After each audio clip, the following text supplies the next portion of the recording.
اعوذ باللہ من الشیطان الرجیم بسم اللہ الرحمن الرحیم معزز خواتین و حضرات السلام علیکم ورحمۃ اللہ تعالی وبرکاتہ۔ امید کرتا ہوں آپ سب حضرات خیروفیت سے ہوں گے۔ اللہ کریم ہم سب کی حفاظت فرمائے۔ اللہ رب العزت تمام امت مسلموں کو اپنا پیارا گھر اپنے حبیب علیہ الصلاۃ والسلام کے روضے پاک کی باادب حاضری بار بار نصیب فرمائے۔ معزز خواتین و حضرات، چلکشی کی سیریل میں آپ تمام کو خوش آمدید کہتا ہوں۔ اگر آپ کا کوئی بھی سوال ہے عملیات کے متعلق، جادو جنات کے متعلق، یا جادو جنات کے مریضوں کا آپ علاج خود کرنا چاہتے ہیں، اس کے اندر آپ کو میری ہیلپ کی ضرورت ہے، تو وہ فی سبیل اللہ آپ کو گائیڈ کرتا ہوں۔ اس کے علاوہ آپ چلکشی ہماری سرپرستی میں حاصل کرنا چاہتے ہیں تو اس کے لیے آپ کمنٹس بکس میں بھی رابطہ کر سکتے ہیں۔ زونگ والے نمبر پر آپ واٹس ایپ پر رابطہ کر سکتے ہیں۔ دوپہر 3 سے لے کر شام 6 بجے تک کال پر بھی بات آپ کر سکتے ہیں۔ معزز خواتین و حضرات، آج کی ویڈیو میں کافی سارے سوالات پر بات ہوگی۔ حضرت باموکل عمل میں آپ لوگوں کو بہت زیادہ ڈراتے ہیں، کیا آگے چل کر عامل پاگل ہو سکتا ہے یا اس کی موت ہو سکتی ہے؟ اس کی حقیقت کیا ہے؟ معزز خواتین و حضرات، پہلی بات تو یہ ہے کہ میں کون ہوتا ہوں آپ کو ڈرانے والا یا آپ کو دلیل کرنے والا؟ میں وہ چیزیں آپ سے ڈسکس کرتا ہوں جو میرے اپنے ذاتی ایکسپیرینس میں گزری ہیں، جو میرے بزرگوں کے ساتھ گزری ہیں، وہ چیزیں آپ کے ساتھ شیئر کرتا ہوں۔ اگر آپ اس کو سمجھتے ہیں کہ میں آپ کو ڈراتا ہوں تو آپ اس کو فالو نہ کریں۔ نمبر 2 پر، اس سے کوئی پاگل نہیں ہوتا۔ بہت سارے عاملین اس دنیا کے اندر کامیاب بھی رہتے ہیں، باموکل کے اندر کچھ بھی ان کو نہیں ہوتا۔ اس کے اندر سب سے بڑا کردار جو ہوتا ہے وہ آپ کے اساتذہ کرام کا ہوتا ہے۔ جتنا مضبوطی ان کے اندر ہوتی ہے تو وہ آپ کو سنبھال بھی لیتے ہیں۔ نمبر 2 پر میں یہ کہتا ہوں کہ آپ باموکل عمل کرتے کیوں ہیں، اس کی نوبت کیوں آتی ہے؟ اس کی سب سے بڑی وجہ یہ ہوتی ہے کہ اکثر عاملین کہتے ہیں کہ ہم اگر باموکل عمل پڑھ لیں گے، اس کی زکوٰۃ دے دیں گے تو ہم مریضوں کا علاج بآسانی سے آپ باموکل سے ہم کریں گے۔ تو اس کی ضرورت نہیں ہوتی کہ آپ کسی بھی چیز کی زکوٰۃ دیں۔ جب آپ کا یقین مضبوط ہوتا ہے، کامل ایمان ہوتا ہے اللہ رب العزت کی بارگاہ پر، آپ کوئی بھی ایک چھوٹی سی صورت یا کوئی بھی چیز، ایک آیت بھی آپ پڑھ کے اس کے اوپر دم کریں تو اللہ رب العزت اس میں آپ کا بھرم رکھتے ہیں۔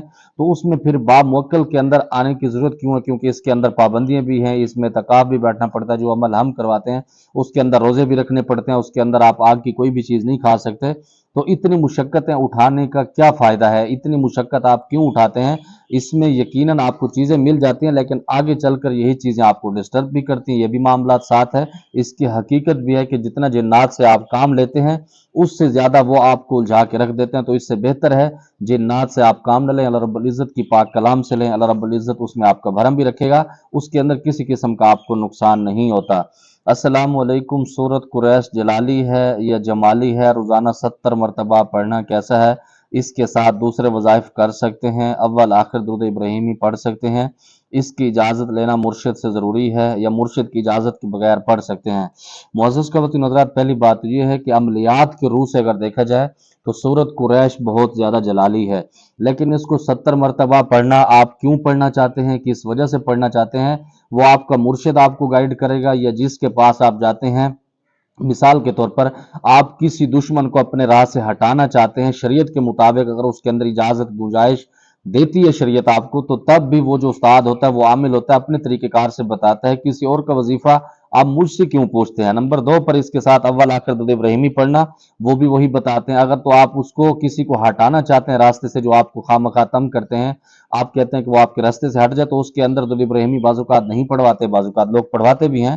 تو جس کا عمل ہے آپ اس سے رابطہ کریں گے تو وہ انشاءاللہ آپ کو بہتر گائیڈ کر دے گا۔ اگر کسی انسان دماغی رجت کا شکار ہو جائے تو کیا اس کو ختم کیا جا سکتا ہے؟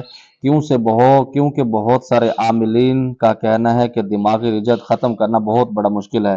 معزز خواتین حضرات، رجت کوئی بھی ہوتی ہے نا، جب وہ ہماری زبان میں کہتے ہیں کہ جب یہ دکھ ہوتا ہے نا، بیماری، یہ گھوڑے کے اوپر سوار ہو کے آتا ہے، جب جاتا ہے یہ چھوٹی سی جو چنٹیاں ہوتی ہیں اسی کی شکل میں جاتے ہیں۔ تو جب کوئی بھی مریض کا آپ علاج کرتے ہیں، اس کے اندر آپ کو پریشانی مشکلات آتی ہے، آپ اللہ رب العزت کی بارگاہ پر یقین رکھیں، یقیناً اللہ رب العزت آپ کو اس کے اندر سرخرو فرما دیں۔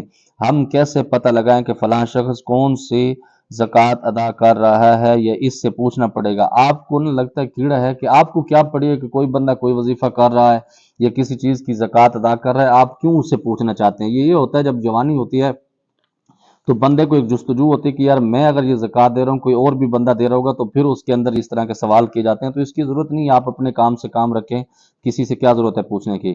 بسم اللہ الرحمن الرحیم، السلام علیکم، कारी साहब वालेकुम सलाम वरहमतुल्लाह। एक बात पूछनी थी कि हमजात की जो तस्खीर आप करवाते हैं अपने शागिर्दों को मिजाज देखकर करवाते हैं, मसलन अगर आपका शागिर्द का मिजाज आबी होगा तो आप आबी हमजात का अमल करवाएंगे, और अगर किसी का मिजाज खाकी है तो खाकी अमल करवाएंगे। इसी तरह दूसरे मिजाज के लोगों के साथ किस तरह आप अमल करवाते हैं? पहली बात तो यह है कि मैं 110% तक मना करता हूं कि हमजात का अमल नहीं करना चाहिए। इसके अंदर हजारों या लाखों के अंदर कुछ लोग होते हैं जो इसके अंदर कामयाब होते हैं, वरना इसके अंदर जिंदगी भी खत्म हो जाती है, बहुत सारे मामलात तबाह हो जाते हैं। दूसरे नंबर पर अगर जिसमें चंद लोगों को मैंने अगर ये अमल करवाया भी है, चंद लोग हैं, कोई ज्यादा नहीं इसके अंदर, लेकिन उसके साथ मिजाज को मैं नहीं देखता, उसकी एक्टिविटी उनको पहले दीन के ऊपर लाते हैं कि नमाज के पाबंद हो जाएं, रोजे के रखने वाले बन जाएं, मतलब शरीयत के पाबंद उनको बनाने के बाद फिर उसके साथ अल्लाह रब्बुल इज्जत की कोई भी कलाम देखते हैं कि इसको कौन सी बेहतर रहेगी, तो अल्लाह रब्बुल इज्जत उसके अंदर उसको कामयाब फरमा देते हैं। लेकिन हमजात को ताबे करना, तस्कीर करने की सोचना भी नहीं चाहिए। बहुत सारे मामलात इसके अंदर उलझ जाते हैं। हाँ, वो लोग करें जो पूरी जिंदगी अल्लाह रब्बुल इज्जत को अपनी वक्फ कर चुके हैं, तबलीग के अंदर गुजार चुके हैं, दीन की खातिर गुजार रहे हैं, तो वो लोग जब करते हैं तो अल्लाह उनका भरम भी रखता है, क्योंकि उस वक्त उनका जो माइंड होता है वो सिर्फ यही होता है कि इस हमजात को मुसलमान करके और इसको इस्लाम के ऊपर चलाना। उससे ये नहीं होता कि लोगों को काम लेना, उससे मुराद उनका ये माइंड नहीं होता। ये माइंड जो नौजवान होते हैं वो कहते हैं कि हम हमजात को ताबे कर लेंगे, फिर वो हमें माल दौलत ये चीजें ला के देगा, हम सुकून से बैठ के खाएंगे। ये बात बिल्कुल गलत होती है, इसके अंदर बहुत सारी चीजें उलझ जाती हैं। हजरत चिल्ला कशी में पढ़ाई करते वक्त हवा या गर्मी से पेशाब का कतरा निकल जाए तो हिसार टूट जाता है। इससे हिसार नहीं टूटता, इससे वुजू टूट जाता है। पहली बात तो यह है कि पेशाब का कतरा उसको निकलता है जिसके साथ गर्मी का प्रॉब्लम बहुत ज्यादा होते हैं, उसकी मसाने की गर्मी होती है, तो हम ऐसे लोगों को मना करते हैं पहले अपना इलाज मुकम्मल कराओ, उसके बाद चिल्ला कशी के अंदर बैठो। खुदा न खास्ता कभी कोई ऐसा लग जाता है या आपको ऐसे फील भी होता है बाज़-औक़ात, कुछ तो वसवसे जब जिन्नात की तरफ से आपके साथ होते हैं तो उसमें आपका वुजू टूट जाता है, तो आप अपनी पढ़ाई को रोक दें। जो हिसार आप करके बैठे हैं, जो हम अमल बताते हैं, हम अपने शागिर्दों को कहते हैं कि वही हिसार दोबारा करें, फिर उसके बाद चले जाएं, वुजू करके वापस आएं, हिसार अपना दोबारा लगाएं, कड़ा लगाने के बाद फिर वो पढ़ाई के लिए बैठ सकते हैं। हजरत, बामुवक्कल चिल्ला में एतकाफ बैठना मुश्किल है, दिन में काम करना जरूरी होता है, मुझे मेरी मजबूरी है, क्या मैं चिल्ला में कामयाब हो सकता हूँ? पहली बात तो ये है कि जब आप एतकाफ नहीं कर सकते तो उसके अंदर आप बामुवक्कल अमल ना पढ़ें या दूसरा कोई अमल पढ़ लें, रूहानी ताकत तब भी आपको मिल जाएगी, काम तब भी आपके बन जाएंगे जिसके अंदर आपको कामयाबी मिल जाएगी। लेकिन बहुत सारे आमिलीन ऐसे भी हैं कि बामुवक्कल अमल भी करवाते हैं बगैर एतकाफ के। हम भी करवाते हैं वो उन लोगों को जो नमाज के पाबंद होते हैं, शरीयत के मुताबिक पाबंद होते हैं, जो उसके साथ जिंदगी गुजारते हैं शरीयत के मुताबिक, जैसे उलमा होते हैं, हुफाज कराम होते हैं, या फिर इमाम मस्जिद होते हैं, तो उनको हम इतकाफ नहीं करवाते, उनके साथ ये मामलात हम कर लेते हैं। रमजानुल मुबारक में चिल्ला कशी करते वक्त जिन्नात तंग करते हैं या नहीं करते? नहीं बाबा, बिल्कुल आपको तंग नहीं करते, आपके लिए शहरी और इफ्तारी का बंदोबस्त भी करते हैं और बहुत सारा प्रोटोकॉल भी देते हैं। बाबा, जब चिल्ला कशी आप करते हैं तो ये तो आप जहन में रखें कि जिन्नात आपको तंग करते हैं। जिन्नात उन लोगों को तंग नहीं करते जो अल्लाह रब्बुल इज़्ज़त की बारगाह के अंदर अपने आप को मंजूर करा चुके होते हैं, जो अल्लाह रब्बुल इज़्ज़त की बारगाह में सब कुछ अपना लुटा चुके होते हैं। तो फिर जब वो चिल्ला कशी के लिए बैठते हैं, जब वो इसको मुनासिब समझते हैं, तो कोई भी चीज़ उनको तंग नहीं करती, किसी तरह मामलात नहीं होते।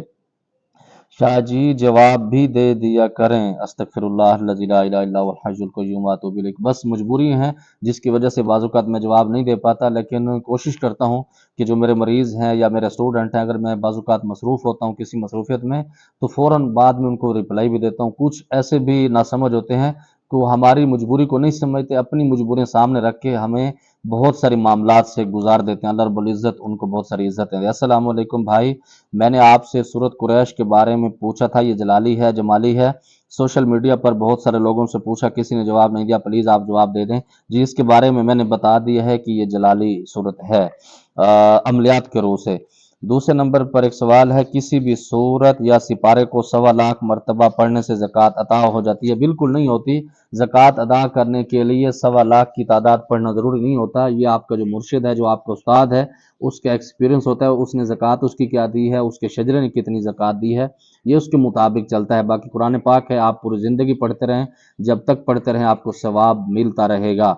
मुझे उम्मीद है जो आपके सवालात थे आपको जवाब मिल गया होगा, और किसी चीज़ की आपको दिल आज़ारी हुई है मेरी बातों से तो माज़रत चाहता हूँ। अल्लाह रब्बुल इज़्ज़त की बारगाह से दुआ गो अल्लाह हम सब की हिफाज़त फरमाए। اللہ رب العزت ہمیں رمضان المبارک کی تیاری کرنے کی توفیق نصیب فرمائے، اور تمام امت مسلمہ کو 100% دین کے مطابق زندگی گزارنے کی توفیق نصیب فرمائے۔ جماعت پر خاص دعاؤں کا ادا خدائی پامان۔ السلام علیکم۔